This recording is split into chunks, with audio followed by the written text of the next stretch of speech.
Welcome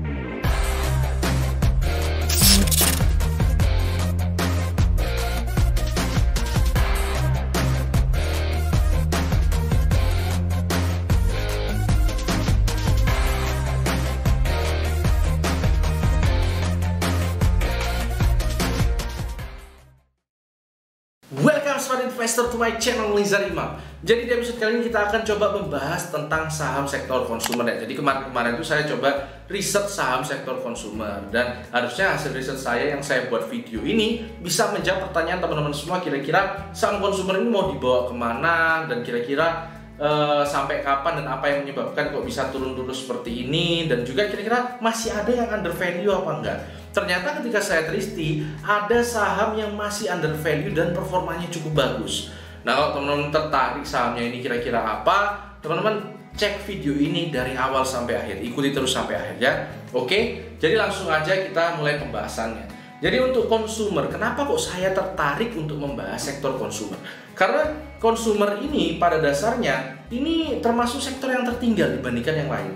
Jadi ini masih, ya bisa kita bilang sebelum corona itu posisinya di sini ya konsumer. Sekarang tetap di sini. Sedangkan sektor-sektor yang lain seperti finance, terus pertambangan, terus kemudian seperti infrastruktur itu mungkin sudah kembali ke level sebelum coronanya. Nah, ini kok kenapa bisa seperti ini? Saya sudah pernah share sama teman-teman semua ya, sudah sering saya share gambar ini. Gambar ini adalah siklus dari pergerakan sektor saham. Nah, seperti yang sudah kita ketahui, kalau sekarang ini yang sudah memang naik duluan itu adalah nomor 2, 4, dan 8. Jadi yang biru ini ya, yang pergerakan harga sahamnya ya. 2 itu adalah non-siklikal, maksud saya siklikal seperti pertambangan. Kemudian juga di sini ada finance ya. Dan yang terakhir ini adalah 8. 8 itu adalah transportation, yang identik sekali dengan konstruksi ya, jalan tol, segala macam, jembatan. Nah, itu dikonstruksi. Dan ini sudah terbukti ya, memang 3 ini sudah jalan duluan. Nah, konsumer kapan? Konsumer itu masih cukup jauh teman-teman. Jadi konsumer itu nomor 1 yang non siklikal itu memang dia ada di puncak performa atau di puncak siklus. Itu baru dia bullish. Kenapa kok bisa seperti itu? Karena ini sebenarnya mengikuti pertumbuhan ekonomi. Jadi konsumer itu akan lari ketika nanti perekonomian sudah kembali. Uang dari perusahaan-perusahaan di sektor konsumer itu berasal dari orang yang belanja. Dan kalau ekonomi belum pulih, orang nggak akan belanja. Nah, sehingga nanti laporan keuangannya semuanya akan membaik itu waktu di puncak perekonomian. Gitu ya. Nah, itu kira-kira kenapanya seperti itu. Nah, terus kita juga bisa lihat ya, ini sebenarnya sudah terefleksi ya dari saham-saham big cap di konsumer seperti ICBP, kemudian Unilever. Kita bisa lihat dari 2 saham ini aja, major trend lainnya itu sudah patah ya, memang sudah patah lama. Nah, juga kita bisa lihat di sini major trend lainnya Unilever juga sudah patah lama juga, dan akhirnya membentuk major trend line baru yang tadinya trend lainnya adalah bullish, sekarang bearish seperti ini. ICBP pun juga seperti itu, ini sekarang bearish. Nah, pertanyaannya akan dibawa sampai kemana? Kita nggak ada yang tahu ini bakal dibawa sampai kemana. Tapi yang pasti selama ini tidak dilewati, trendline bearishnya ini tidak dilewati, saham Unilever nggak akan kemana-mana, arahnya masih akan ke bawah. Ya, teknikal sederhananya sih seperti itu.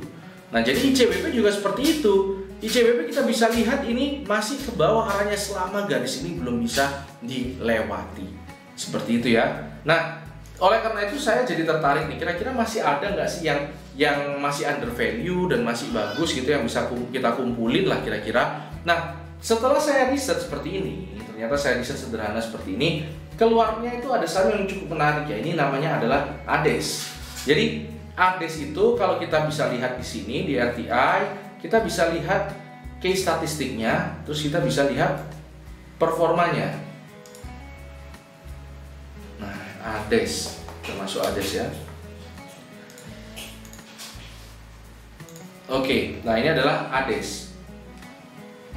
Kita bisa lihat di sini grafiknya cukup stabil ya. Nah, ini ADES, kita ganti dulu. Nah, grafiknya cukup stabil dan NPM-nya terus membaik. Akhirnya saya tertarik untuk meneliti lebih lanjut. Nah, akhirnya saya teliti lebih lanjut, ternyata ADES itu bisa melakukan efisiensi yang cukup baik di saat pandemi kemarin. Nah, ini bisa terlihat dari mana? Kita bisa lihat ini ya, penjualan bersihnya jauh turun dibandingkan dengan 2019. Tapi laba bersihnya meningkat. Kenapa kok bisa seperti itu? Karena dia membuat efisiensi di bagian beban penjualan. Jadi beban penjualannya ini menurun drastis juga. Nah, itu artinya apa? Artinya perusahaan ini manajemennya jalan.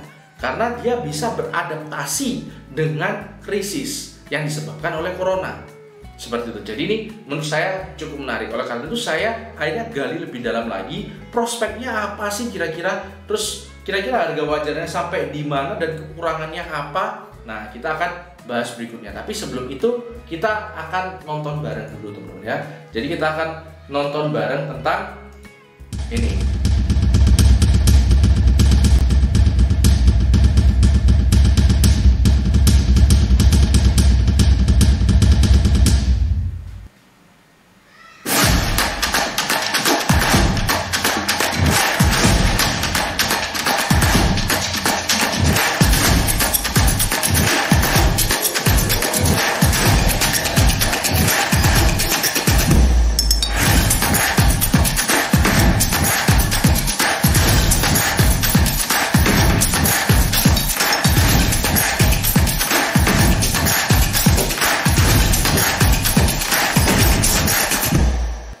Nah, ini adalah video dari Ajaib teman-teman. Ya, jadi saya tadi ngiklan dulu teman-teman ya. Jadi Ajaib ini sekarang mau menciptakan gerakan untuk membuat generasi saham. Jadi ada hashtag ciptakan generasi saham. Nah, jadi di sini Ajaib ini mendorong kita, terutama teman-teman semua yang mungkin ada keluarga atau teman-temannya yang masih belum membeli saham, belum berinvestasi. Teman-teman bisa bantu keluarga atau teman-temannya tadi untuk daftar dan berinvestasi langsung di saham dengan Ajaib.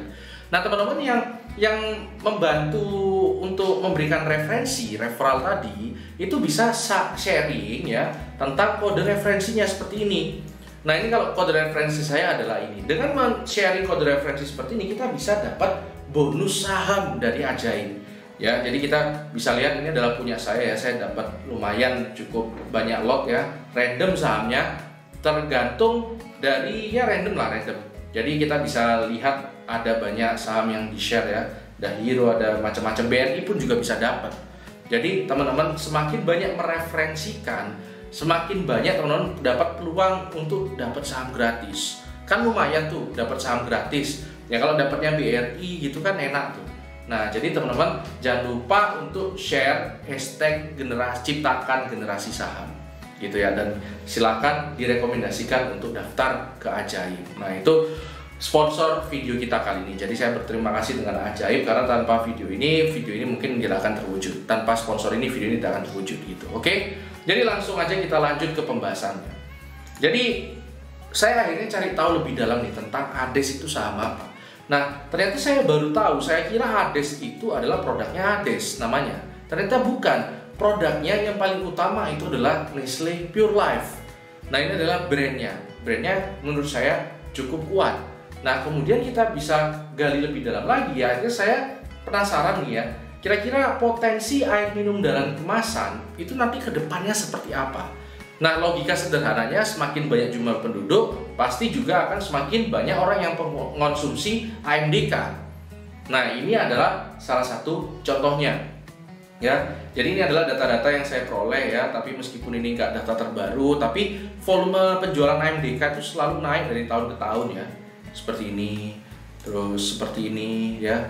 Jadi meskipun ini bukan data yang paling aktual, tapi saya yakin ke depannya ini juga akan tumbuh terus penjualan AMDK. Jadi prospeknya ke depannya bagus. Dan oleh karena itu Cleo sebagai salah satu ya market leader di AMDK ini, air minum dalam kemasan, Cleo itu mentargetkan pertumbuhan pendapatan 30% di tahun 2021. Gitu ya. Nah, sedangkan kira-kira kalau untuk harga wajarnya sendiri berapa? Kalau kita tadi sudah sadar ya bahwa AMDK di masa depan itu juga akan makin banyak orang yang mengkonsumsi. Sekarang harga wajarnya untuk ADES ini berapa? Kalau kita lihat dari segi PER-nya masih 8,72, sedangkan pernah 25. Ya, terus kita juga bisa lihat di sini kalau PBV. Nah, kita bisa lihat ini PBV-nya sekarang 1,5 dan pernah ke 2,5, tinggi banget ya. Jadi di sini kita bisa lihat memang ini masih sangat murah. Jadi target saya kalau kita anggap aja PBV-nya bisa ke 2, nggak usah sampai ke 2,5, itu harganya paling nggak ke 2.000, 2.200 range itu. Sekarang harganya masih 1.600, 1.500 minimal, kurang lebih ke situ. Nah, apakah ini ada kekurangan? Tentu saja ada, karena saya bukan orang yang pom-pom. Saya cuma mau nge-share hasil riset saya, dan saya nggak ada sahamnya. Saya belum beli karena saya baru ketemu kemarin juga. Di sini saya melihat ada beberapa kekurangannya ya. Tapi kita bisa lihat sini. Nah, kekurangannya ini. Yang pertama, di dalam AMDK itu bisnisnya sudah ketat banget. Jadi banyak rekomendasi untuk air minum dalam kemasan itu sudah banyak banget. Ada Club, ada Fit, ada Nestle Pure Life, ada Le Minerale, Pristine, Aqua, Cleo, macam-macam. Jadi ini sudah padat banget. Itu kekurangan pertamanya. Kekurangan keduanya, ya kita bisa lihat ya. Kalau misalnya sebenarnya kalau berdasarkan Aspadin, 70% dari AMDK itu berasal dari galon. Kontribusinya karena galon paling mahal ya. Tapi kalau kita lihat produknya dari Akasya Internasional ini atau ADES ini, beverage-nya itu yang galon bukan Nestle Pure Life tapi Vika teman-teman ya. Dan ini menurut saya brandnya kurang kuat masih. Itu kekurangan kedua. Kekurangan ketiganya yang menurut saya paling kurang ya, itu adalah dividen. Dia nggak pernah bagi dividen.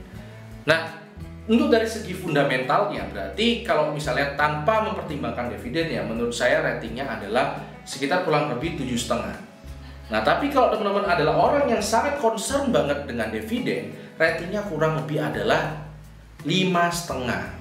Gitu ya. Jadi teman-teman kalau nggak masalah nggak dapat dividen, ini bisa jadi pilihan karena ini stabil produknya, terus kemudian masih murah dan juga pertumbuhannya juga bagus. Cuma kekurangannya hal-hal seperti yang saya sebutkan tadi itu. Jadi market share-nya itu udah padat, kemudian nggak bagi dividen, ya, terus brandnya di galon itu kurang kuat. Nah, tapi satu sisi lagi mungkin saya tambahkan tentang teknikalnya. Di teknikalnya ini seperti ini. Jadi ini kemungkinan besar trennya baru mulai. Ini untuk investing long term ya, ini baru berubah posisinya, posisi EMA-nya ini ya. Nah, ini kalau udah lama downtrend seperti ini, posisinya yang biru di bawah, ini baru naik. Kemungkinan ini masih panjang. Seperti itu. Nah, itu aja episode kali ini ya teman-teman ya. Jadi untuk teman-teman semua yang kemarin nanya soal pelatihan ya atau webinar gratis yang saya buat, teman-teman bisa cek video saya yang saya upload barengan dengan video ini. Jadi di situ saya ngasih tahu teman-teman semua apa yang mau saya berikan, kira-kira teknisnya seperti apa, saya kasih lengkap di situ. Jadi teman-teman cek aja langsung ya. Oke, itu aja. Karena itu berseimbang, tetap cerdas dan tetap santai.